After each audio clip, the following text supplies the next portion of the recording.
хакваме своето тяло. Нали? Това е асоциацията. Това са поредица от приеми, които, разбира се, са научно обосновани, използват науката, технологията, когнитивния биохакинг. Там е управлението на стреса. Насока на биохакинга е също и превенция на онкологичните заболявания.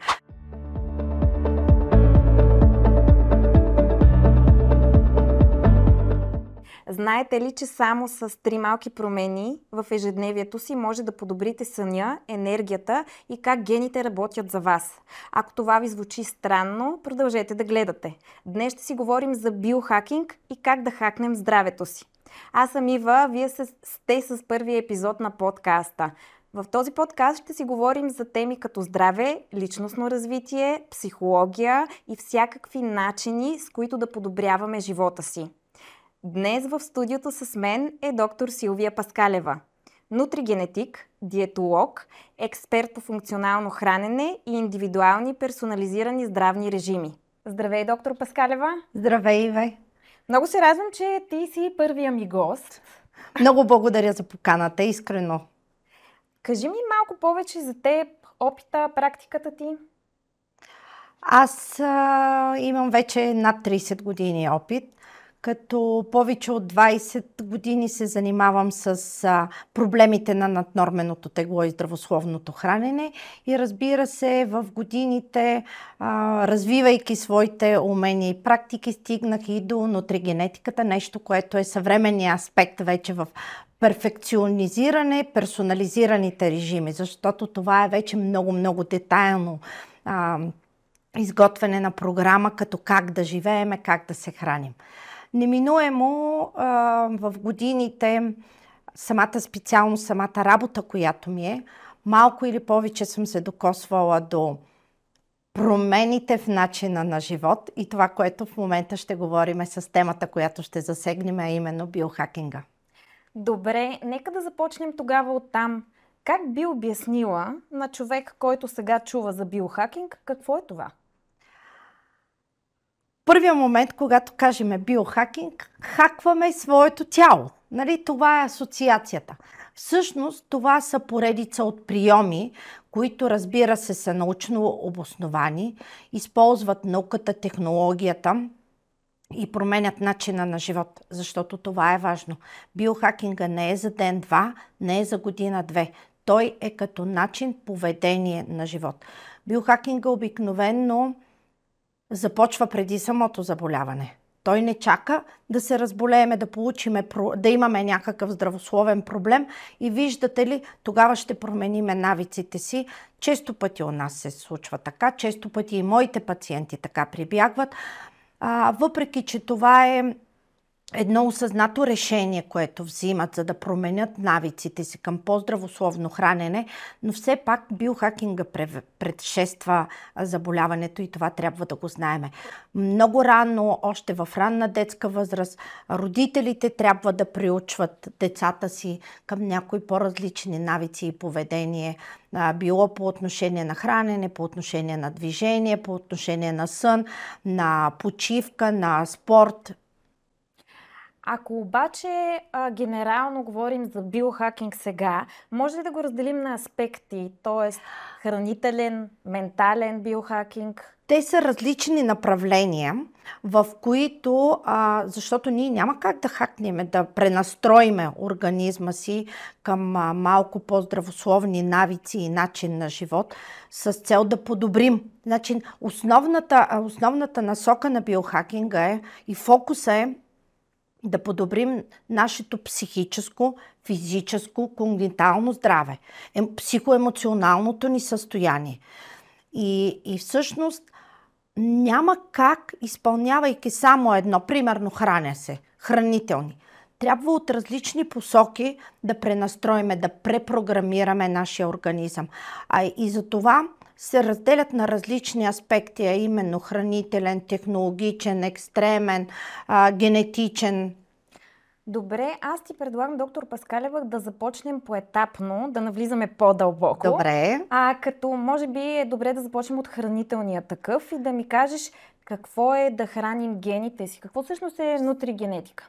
Всъщност, хранителният биохакинг е най-голямата част. Тя е близо 70-80% от процеса. Защото храненето е нашия енергиен източник. И на най-луксозната кола, която е бензинова кола, сложиш дизел, тя няма да работи. По същия начин и при нас, ако дадеме храни, които ние по една или друга причина не можем да усвояваме и да не са добри за нашето здраве, няма как да изглеждаме добре. Всъщност, храната е човешкия енергоизточник, но тя е и психоемоционално състояние. Тя е и не само ни дава енергия, микро- и макронутриентите, които са ни нужни, но тя ни дава наслада, тя ни дава удоволствие, ние контактуваме. Всичко това също съпътстват самия хранителен процес. Що се отнася до нутригенетиката, вече тук е да можем да използваме храната, храните като продукти съобразно нашите гени.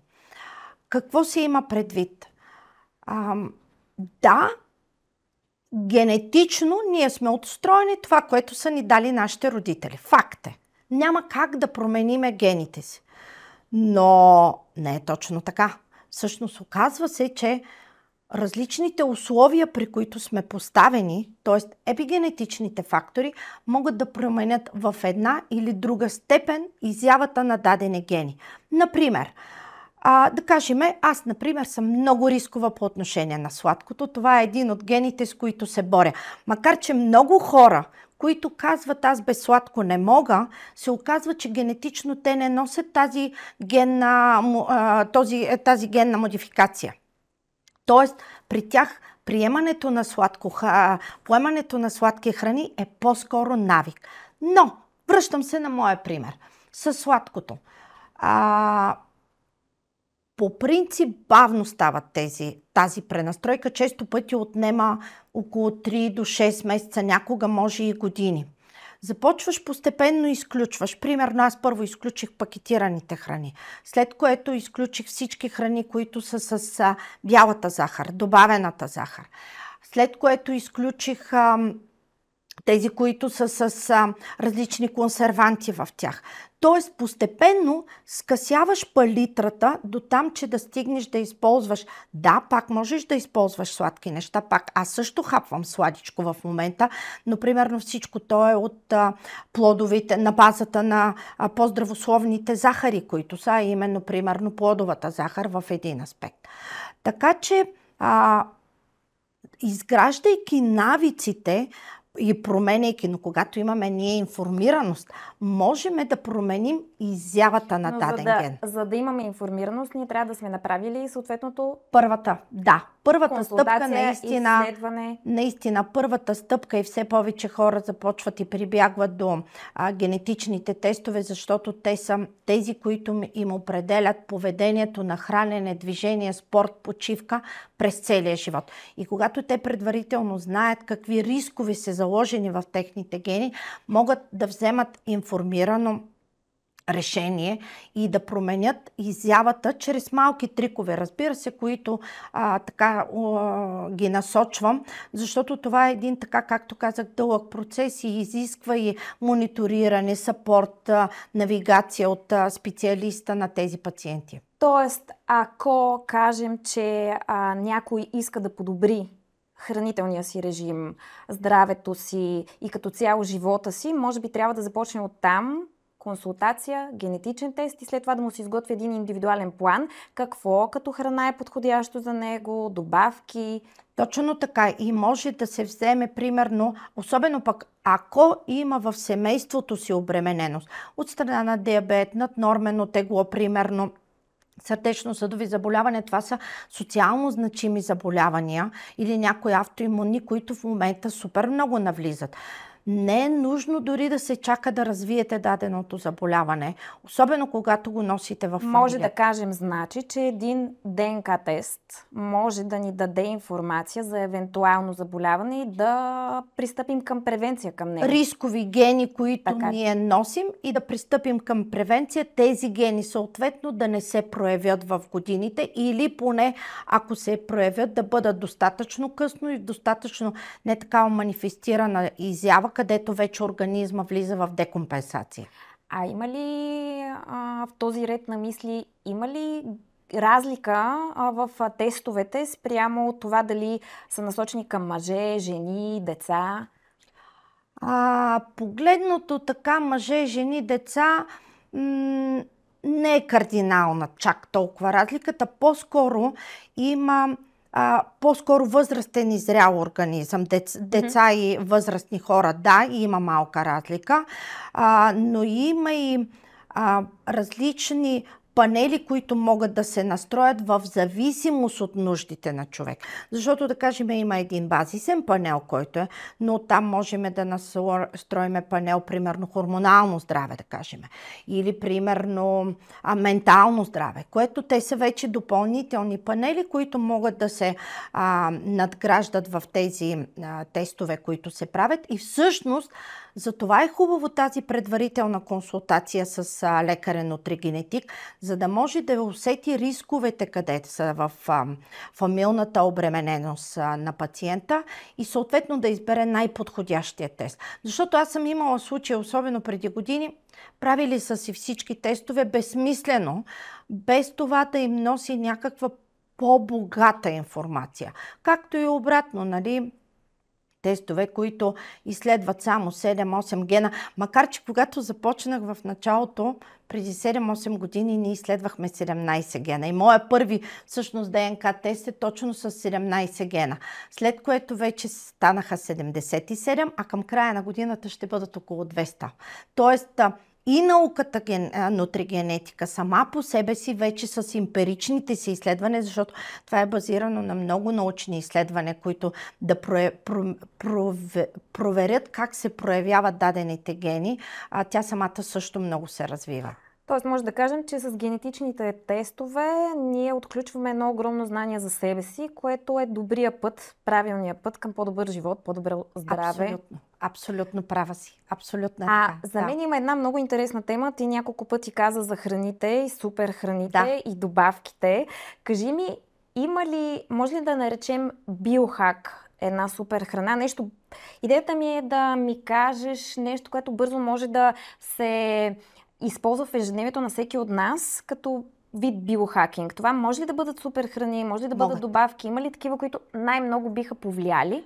Могат, и тук пак е информираността, защото наблюдавам напоследък едно малко пресилено фокусиране в приемането на супер много добавки. Дали са нужни или не за дадения човек, не винаги е правилният подход.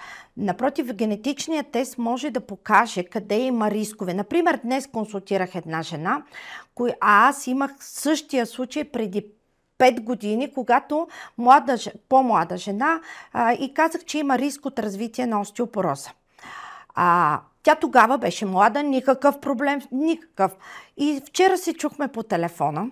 Оказа се, че всъщност, както сама се изрази, да, докторке, гените работят. Тя не беше послушала съветите относно превенцията на остеопорозата, защото го носише този генетичен риск. И примерно една супер храна, да кажем, е приема на една лъжица сусам сутрин с мед, да кажем, сутрин на гладно, е един страхотен метод или средство за превенция на остеопорозата, освен всичките двигателните режими, витамин D, приема на калциеви храни и така нататък. Ние имаме богатство на суперхрани и трябва да ги използваме. И меда е като такава суперхрана. Има ли една задължителна? Например, една задължителна, която всеки трябва да... Аз, например, меда, понеже казах, меда е един български продукт, изцяло български продукт. Разбира се, нека да използваме българския мед, който е изключително качествен, който е супер храна. Сега от по-новите, примерно зелените чайове. Много са супер храните, които може да използваме в ежедневието. Връщам се пак на генетичния тест. Всъщност два варианта са. Или генетичен тест да бъде направен, в който да се види къде носят рискови гени по отношението на магнезии, калци и различни други минерали и витамини, които са витамин Д, нещо, което много нашумя напоследък, особено покрай автоимунните заболявания и COVID, които са. Или съответно пък да се правят кръвни тестове, които са още по-достъпни и може да се види точно нивото на дадените минерали, витамини, в случая витамините да изследваме и чак тогава да приемаме. А не на своя глава, защото приятелката ми пие витамин Д, докторката. Да. Хайде сега, модерно е да пием витамин Д. Или магнези трябва да пия, защото, примерно, лятото по принцип е редно повече магнезии да се приема, но вашия организъм дали има нужда от това или не. Някак си трябва да бъдем повече да приемаме информирани решения, т.е. на базата на някакви изследвания. И всъщност това са персонализираните режими. На базата на конкретни изследвания към дадения момент да решиме поведението, какво ще ни бъде. Може ли да се каже, мит ли е всъщност, че добавките не могат да ни навредят? Може да кажем, че ако прекаляваме на своя глава, си купуваме и пием всякакви добавки, които сами сме решили, мит ли е, че нищо не може да ни стане, няма проблем? Два момента има. Първо, добавките не могат да заменят пълноценното хранене, защото съм имала и такъв случай, което ми казва, аз ще си приемам това. Обяснявам с храната как може да се набави цинк, примерно, или магнези. Не, аз ще си го приемам. Добавките не могат да заменят пълноценното хранене. И второ, не трябва да се преекспонира с тях. В един момент наистина трябва организма да почини, да се пречиства, да се освобождава от приема на прекомерно много добавки. Да, и затова са скринингите, които се правят. Моя съвет е на своя глава, нека или поне лекар да ви направи най-малко стандартните кръвни тестове, за да преценят имате ли нужда от дадените добавки или не. Или, примерно, лекар, специалист, съответно, който да ви ги предпише, не така на своя глава, за дълго време, особено. Да, за да може да е оптимално. Точно така. Както, например, да кажем по отношение, връщам се към добавките, колагена е също една добавка. Оказа се, че ние, европеидната раса, сме доста обременени генетично от към изграждане на колаген и деструкция. Т.е. по две групи гени сме доста високо обременени. Може би и за това напоследък се срещат толкова много травми, не само в професионалния спорт, а дори и хора, които се занимават било с любителски спорт или пък дори хора, които не се занимават толкова с натоварвания физически. За това и така често изява на дегенеративните заболявания, които в миналото бяха по-типични за зрелия възрастния организъм, сега ги наблюдаваме при доста млади хора. В тази връзка някакси, но пак трябва да знаеме, ние от този генотип ли сме, да се приема в дадения момент, има си периоди, зависи колко време, примерно колаген. Ето това са тънкостите, които генетиката има възможност да ни покаже. Да, и като заключение от всичко, което каза ти, много е важно първо да си направи консултация, да се изследваш и след това да пиеш добавки, да се храниш по специален начин, за да може наистина да си помагаш по най-правилния начин на организма и да се грижи за здравето си. Казахме няколко пъти модерно ли е, тренди ли е и при мен се поражда и следващия въпрос за технологичния биохакинг и всички смарт джаджи, които ние ползваме. Пръстени, гривни, часовници. Да. Кажи, това нещо, което наистина работи и има ефект от него, ли е или просто е модерно? Всъщност биохакинга е от как свят светува. Още в дълбока древност хората се стремят да удължат живота и да подобрят качеството си на живота. Просто в днешно време, към днешна дата, той стана малко по-модернизиран, малко по-научно обоснован, докато в миналото е бил повече емпирично, повече на опита а малко повече свързан с технологиите, които неминуемо те ни заобикалят навсякъде и ние съответно не трябва и да бягаме от тях. Да, всички тези смарт часовници, смарт пръстени, те ни могат да ни покажат колко крачки сме изминали, колко вода сме приемали, което е изключително важно в ежедневието, защото както движението е много важно, така и за храната хубаво. Ние добре казахме на хидратацията. Напоследък ни прави впечатление, че хората не приемат достатъчно количество вода. Често пъти прибягват към консумация на храна, а всъщност организма има нужда от вода. Всъщност и колагена, за който говорихме преди малко, той също обича вода. Тургора на кожата също е изключително важно да изглежда добре, приемайки вода. Колко вода трябва да пием на ден? Има ли? Има формула, да, разбира се, особено за летните сезони. Средно е около 30-33 мл на килограм тегло. Това е водата. Докато вече спортистите и летните месеци може да стигне до 35-37 мл на килограм тегло. Връщам се пак на въпроса за технологиите, които са. Всички тези технологии са създадени за да ни помагат, т.е. за да съпътстват интензивно натоварения човек. Защото, примерно, ако си настроиш часовника, че на 2 часа трябва да станеш, той ще ти напомни. Защото често пъти е залисане в работата, някога стоиме 5-6 часа без да станем. Това е много пагубно, както за нашето тяло, така и за мускулите, костите, ставите и дори за мозъка.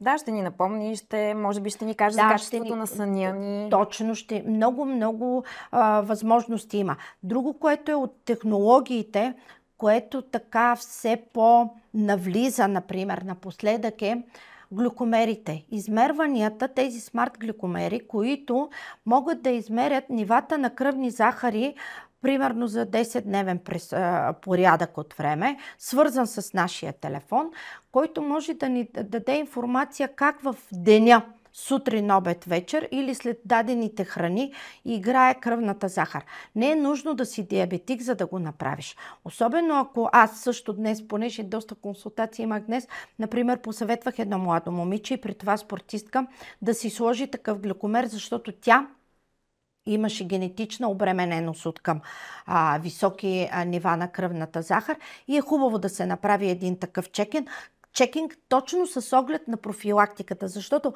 по този начин пък ще получим информация коя храна как ни влияе точно, как да я приемаме, в каква комбинация.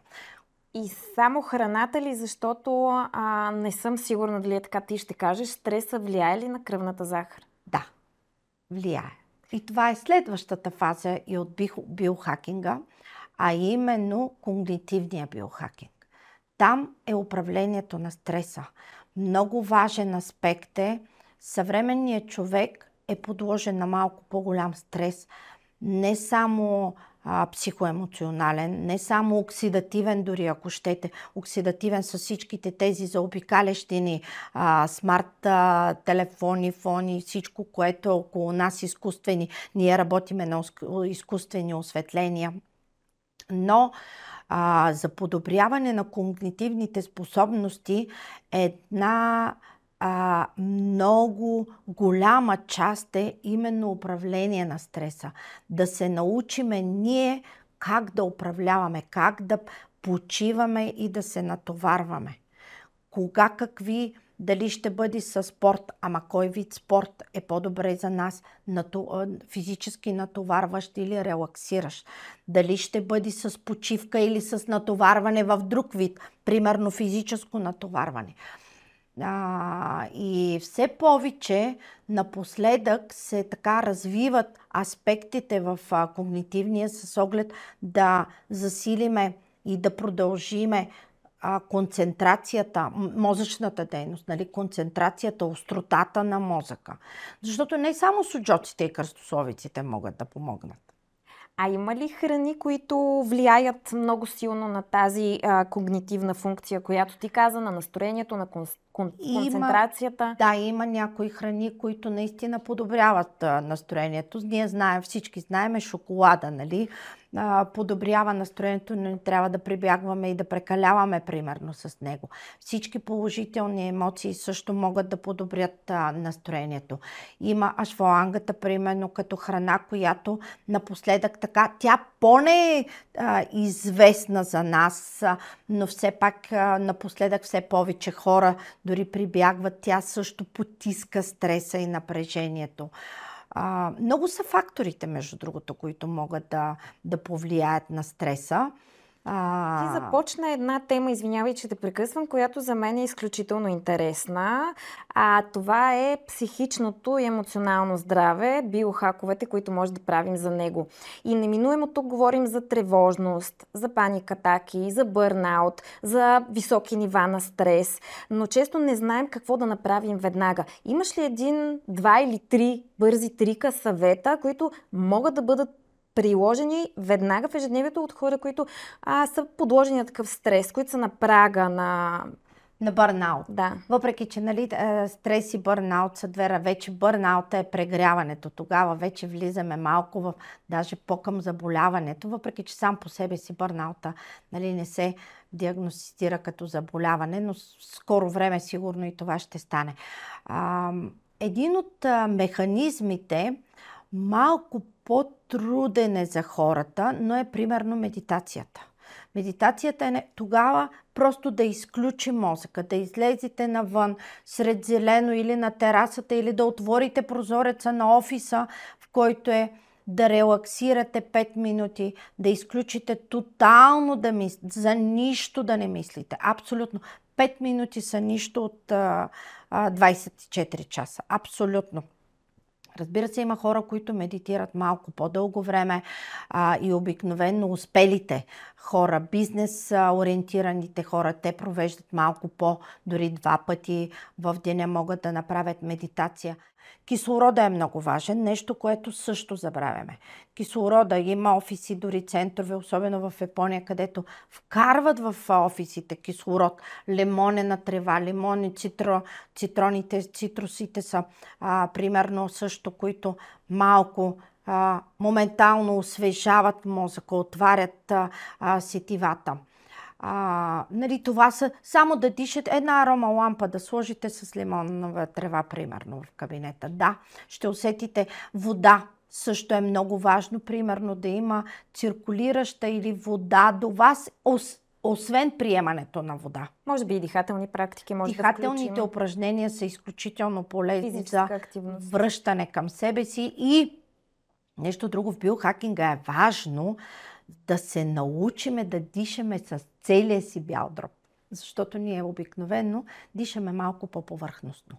Йогините, те са вече хората, които дишат пълноценно с целия си дроб. Но дихателните практики биха могли, особено след COVID-пандемията, аз всички пациенти, дори и да не са карали COVID, ги съветвам да правят такива практики, за да могат да разгърнат белия дроб и да повишат белодробния си капацитет. Част от проблемите при високи нива на стрес, напрежение са и тези със съня. Невъзможност за бързо заспиване или често будене. Има ли нещо, което също би препоръчала, вид храна, нещо, което трябва да се прави, не трябва да се прави преди лягане, за да може да се подобри качеството на сън? Така, като вид храна по-скоро бих препоръчала преди лягане поне 2 часа, 3, даже бих казала 3 часа да не се консумира храна. Евентуално би могло нещо в зимните месеци, някаква топла напитка, като чай, която да е, но не и алкохол, който да дехидратира през нощта организма. Късното пиене, дългото пиене на алкохол, особено вечерно време, дехидратира организма и нямаме тази дълбочина на съня. Нещо, което обаче друго ще посъветвам и искам да се вслушаш в това, което ще ти кажа, защото мисля, че в пълна сила важи за теб. 2 часа преди лягане не трябва да използваме синята светлина. Тоест, не трябва да гледаме телефоните си, таблетите, компютрите. четете книга, гледайте телевизия, примерно, тя е далеч по-далече, нали, от нас. Не трябва, за да имаме дълбочина на съня. Много са способите, които биха могли наистина взимането на контрастните душове. Това също, между другото, контрастния душ. Много интересна тема, разкажи Той е повече. по-скоро към така наречения екстремен вече биохакинг. Например, контрастният душ, той е много добър и завършвайки, нали, със студен душ, обливайки се, особено сега пък лятото, даже е приятно и удоволствие. Както се шегуваме с моите приятелки, гори 100 калории, той засилва метаболизма. Наистина, това е един от способите. Всички казват, аз имам много забавен метаболизъм. Между другото, това е една много любима моя тема относно забързването на метаболизма, но контрастните душове го правят. Контрастните душове свалят напрежението. Взимането на дълъг душ след тежък или вана, или някаква водна процедура, след тежък пренатоварен ден също релаксира. Особено гореща вана, примерно зимата, прекрасно отпуска организма, така че, нали, да може да спи. Към екстремните, ако тази тема, нали, щом ти е толкова интересна, там се включват и други аспекти от примерно храненето, понеже виждам, че тласкаш ме все към храненето. Да, нормално. Един такъв способ е, да кажем, периодичното гладуване или фастването. Тоест така наречените екстремни диети. Това спада ли към тях? Това е различно, малко по-различно. Екстремните диети или екстремни режими, хайде така да го наречем. Да, не го наричаме диета. Добре, приемам го и така.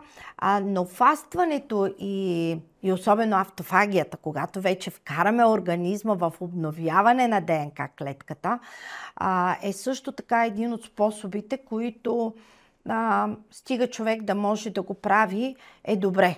Тогава, когато примерно се храни в рамките на 8 часа, 8 часа, както казват, и 16 гладувам. Реално не е така. 8 часа храносмиламе и 8 часа реално чистим организма. В тези 8 часа, които обикновено могат да бъдат, за повечето хора могат да бъдат сутрешните часове, но аз имам и немалко пациенти, които предпочитат, да кажем, спират към 4-5 да се хранят и, нали, използват тези вечерните по-скоро, т.е. по-рано спират с вечерята. Реално тогава ние поемаме много течности. Много вода можем да приемаме, чайове, можем, разбира се, без захари такива. И тук не се включват соковете. Това е друга тема, която не искам да засягам. Все повече години наред ние използвахме, т.е. казвахме колко са полезни соковете, колко много витамини ще вземеме с тях, без да си дадем фрешовете. Да. Без да си дадем сметка, че всъщност поемаме и многото захари с тях и много по-полезно е не толкова да бъде като сока, колкото като плод. И ако трябва да избирам, все пак аз бих препоръчал повече смути да се използва, където все пак да има запазени фибри, макар и в по-малка степен. Там връщам се към темата, която ти ми посочи за... по принцип, вечер не трябва да прекаляваме с храната или по-протеинова. И пак казвам, нали, не по-малко от 3 часа. Някои лекари дори съветват 4 преди. Тоест, ако в 7 преключите храната, спокойно, нали, в 10-11 си лягаме. Да. И всъщност тези периодични гладувания първо дават една възможност организма сам да си се самопречисти. Той не е за отслабване. Много хора периодичното гладуване, методиката не е за отслабване. По-скоро е за пречистване на организма. Докато вече автофагията, там когато гладуваме повече от 24 часа, 36 часа, влизаме в кетоза, нали? Това е друг способ. Там вече наистина по-екстремно, не всеки може да го практикува, там вече е за обновяване наистина на ДНК клетка. А има ли нещо рисково? В тези гладувания, екстремни диети, фастинг? Рисково има наистина, не всеки, по-скоро не всеки човек може да го прилага. Жените, да кажем, особено е свързано и с... По принцип, жените не са толкова податливи да бъдат на по-дълги прозорци гладуване. Това е по научни статистики, докато мъжете са по-благосклонни. И затова, примерно, при жените някога този прозорец може да бъде разширен. Вместо 8 часа да се хранят 9 часа, примерно. И това е една стъпка към преминаване на периодичното гладуване. Другото, което е при жените, е много деликатно с фазите на овулация и менструация. Там също не трябва така безразборно да се подхожда. Все пак женският организъм е поставен при малко по-различни условия. По-деликатен и по-специфичен. Точно така. И има си определени храни, които в различните фази било да се избягват, било пък обратно да се наблегне на тях. А има ли хора, за които въобще не е препоръчителен фастинга? Питам, защото аз съм опитвала да го правя и на третия час ми става много лошо. Има такива, дори генетично могат да носят. Да, има хора, за които не е подходящ фастинга. Има такива, защото, пак казвам, нивата на кръвната захар, ето тук веднага трябва да го видиш защо ти става лошо. Дали нивата на кръвната захар играят, дали е някаква друга причина, примерно, която... Но и генетично има хора, които са предразположени да не могат да фастват. Говорейки си за екстремния биохакинг, аз съм си записала две интересни неща, като кислородни терапии и криотерапия. Искаш ли нещо да кажем за... едното, за което казах, нали, са контрастните душове, другото, което са сауните с... Това са си. Обтривания, обвивания с ледени. Това са, които в сауните, примерно, се прави в скандинавските страни. Много опити имат слягането в снега директно. Така че, нали, това са... Или ние имаме и хора тук в България, аз наблюдавам по Витоша, които моржуват. Зимата, примерно, в снега те ходят по къси панталони, нали, това е вече моржуването. То е пак с цел да забави прогреса на стареене на клетката. Може ли да обобщим какво точно е биохакинга? Живеем по-добре днес и сега или е свързано с дълголетие? Живеем днес и сега по-добре, с цел в бъдеще да сме здрави. Има ли, доктор Паскалева, нещо, което важно пропуснахме по темите, които минахме? Да те питам, да кажеш... Мисля, че засегнахме повечето. Сега има и един друг раздел от биохакинга, вече генетиката, специализираната генетика, която по-скоро е свързана с превенция, да кажем, на онкологични заболявания. Тогава, когато, примерно, в рода има рискови от едно или друго онкологично заболяване, рано да се направи скрининг, дали ние носиме тези гени или не, и съответно да се направи профилактика или наблюдение и мониториране с оглед профилактиката, нали, на онкологичните. И по много други редки заболявания също се прави такъв чекинг на вече специализираната генна предразположеност. Пренатална диагностика, знаете, ето това също е по една превенция, нали, която, но хайде там вече е малко по-специфично, но особено за онкологичните заболявания все повече навлиза на изследването ранно. Като казваш ранно изследване, какво имаш предвид? Кога е добре да бъде направено? Какво, например, би посъветвала мен?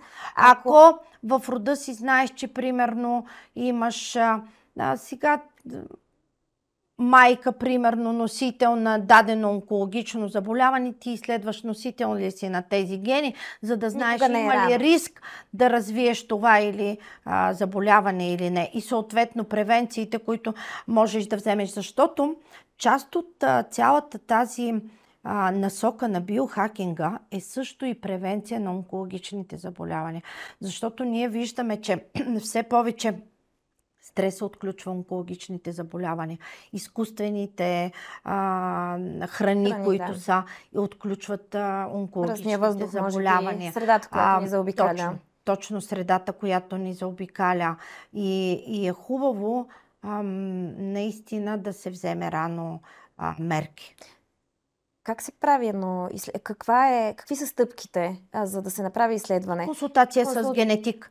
Консултация с лекар-генетик, който директно, вие казвате какви рискове имате в фамилията. Той чеква от двете родословни дърва. Двата клона, по бащина и по майчина линия. И съответно назначава гените, които трябва да се изследват. Така на времето Анджелина Джоли, помните го. Процедурата, която си направи. С цел превенция. Не толкова с цел превенция. И майка й беше починала, и сестра, и с рак на гърдата, да. Тоест тя изследва, видя, че е носител, при което тотално отстраняване, за да няма клетките, които биха могли да Тоест може да предотвратим едно толкова сериозно, тежко заболяване, трудно за преминаване и преодоляване с Хубаво е знанието. Вече рака първо е лечимо, доста много, особено някои видове, но и там превенцията е най-важната. Ранната диагноза е най-важната. А ние, ако знаем рано, че носиме тази генетична информация, можем съответно да знаем през какъв период от време, дали мамографии да ще правиме, дали ще посещаваме този лекар. Най-важно е да сме изследвания, които биха трябвали да правиме през какъв период от време и да се наблюдаваме. Може ли генетичният тест да бъде в помощ на хора, които тренират активно? Спортисти? Да. По какъв начин? Все повече. Всъщност аз много спортисти изследвам, и то професионални спортисти. Там вече си има профилиран професионален спорт панел, който освен начина на хранене, на тренировка, почивка, възстановяване, риски от травми, може да даде информация с цел да подобри изявата си на терен и да предпази организма си съответно от травми. Ние преди 2 години докладвахме на ФИФА най-голямото спортен симпозиум, който конференция в Мадрид беше тогава. Докладвахме един случай на едно дете от Лудогорец. Тогава той беше в юношите, който в рамките на 3 месеца беше направил 3 травми на задно бедро на различни мускулни групи. Всичко бяха използвали Лудогорец. Като превенция, като профилактика, като физиотерапия, абсолютно много. Направихме генетичния тест, видяхме рисковете, с които са.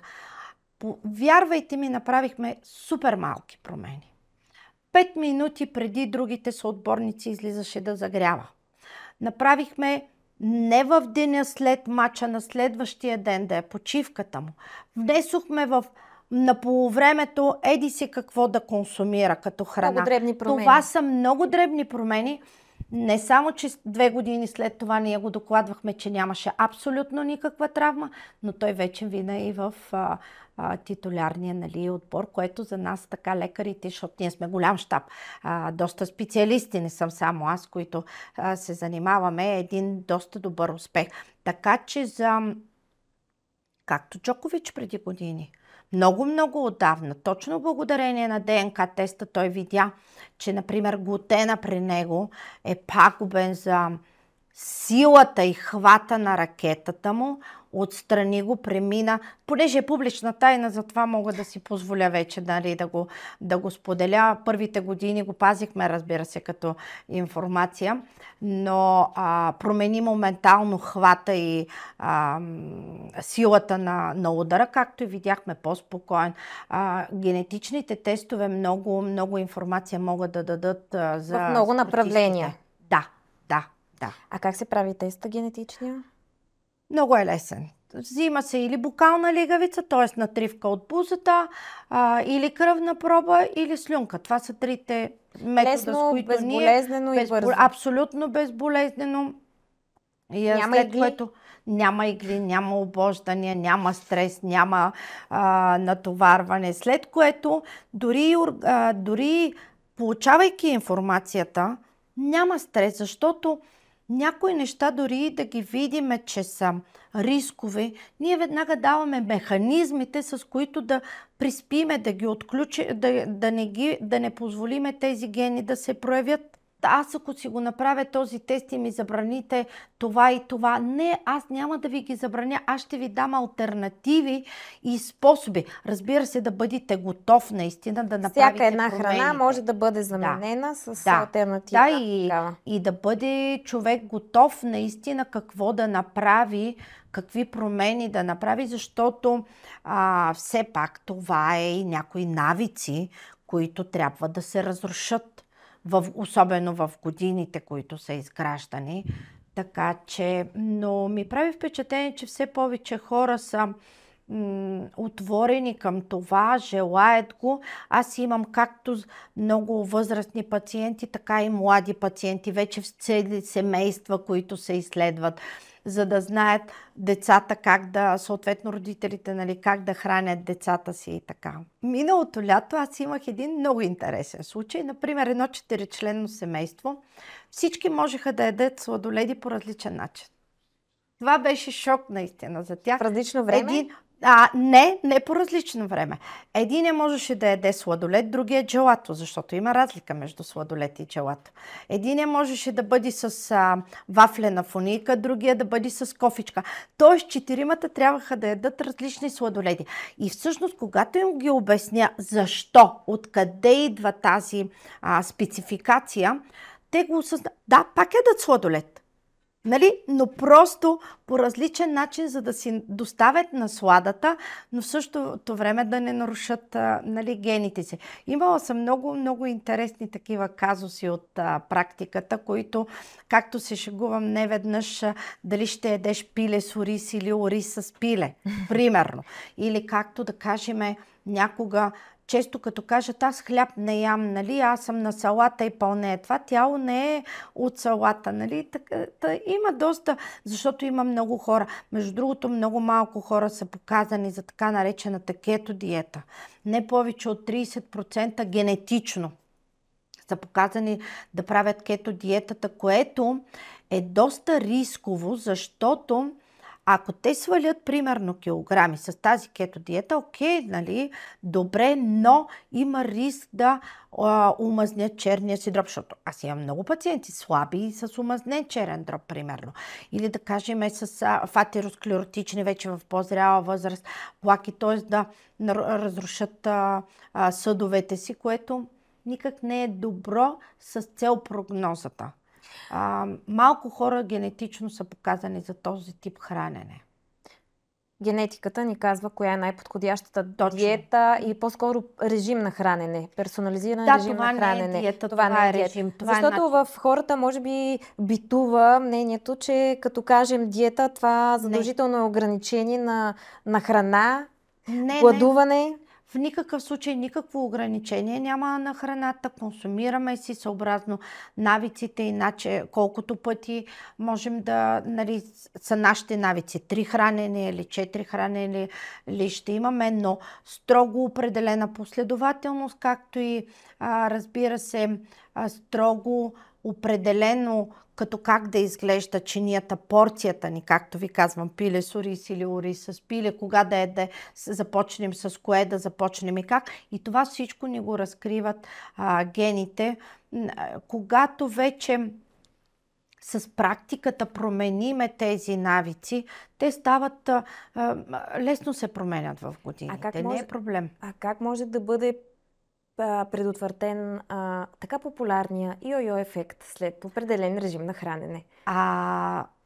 Много може ли хора такъв си въпрос мислят, въобще да бъде зададен? Да, може да бъде зададен, въпреки че има и ген, който показва склонни ли сме към йо-йо ефект или Отново не. генетиката може да ни помогне. Генетиката, но често практиката, което ми прави впечатление, аз отслабнах за супер кратко време, еди си колко там, 20-30 кг примерно за 6 месеца, примерно, нали?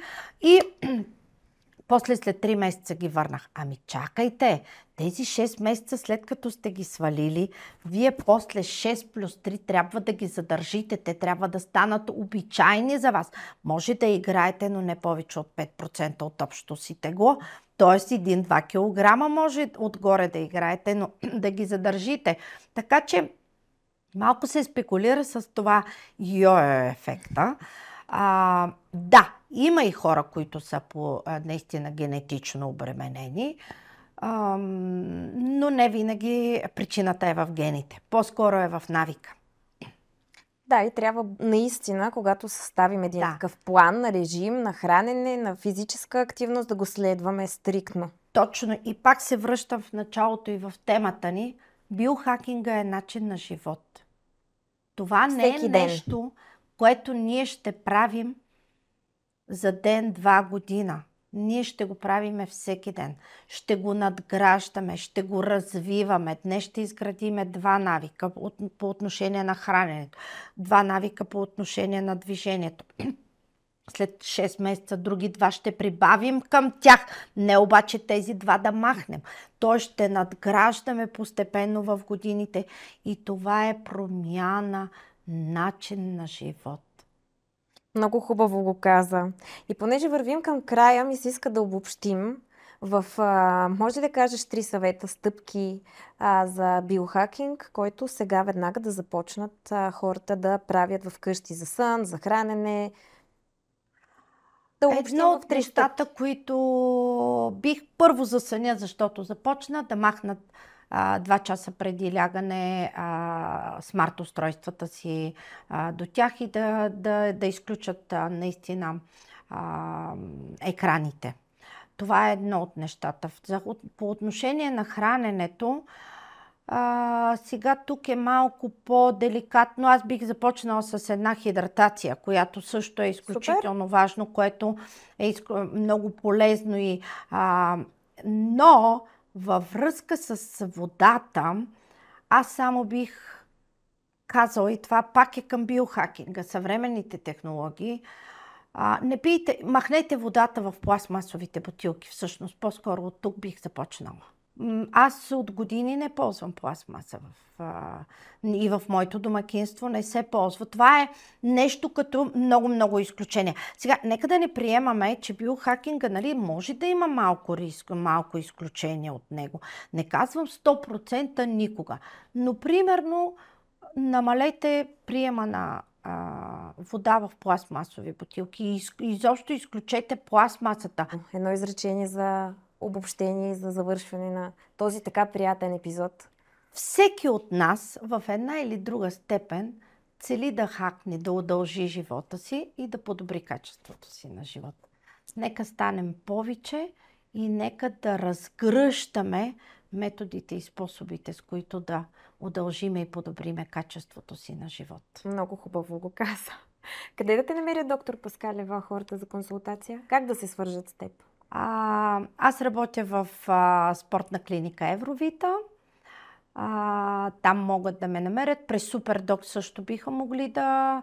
Моите графици са абсолютно достъпни, както и да посетят сайта ми www.drpaskaleva.com. Така че... Фейсбук. Доктор Паскалева, Инстаграм, доктор Паскалева. Може да ти пишат навсякъде. Ами, добре. Доктор Паскалева, аз съм ти изключително благодарна, че съгласи да си тук, да си говорим. Даде едно огромно знание, поне за мен. Много полезни неща, много интересни. Надявам се и на вас да са били такива. Ако да, може да се абонирате за подкаста, за да видите и следващите епизоди. И ви благодаря. До скоро!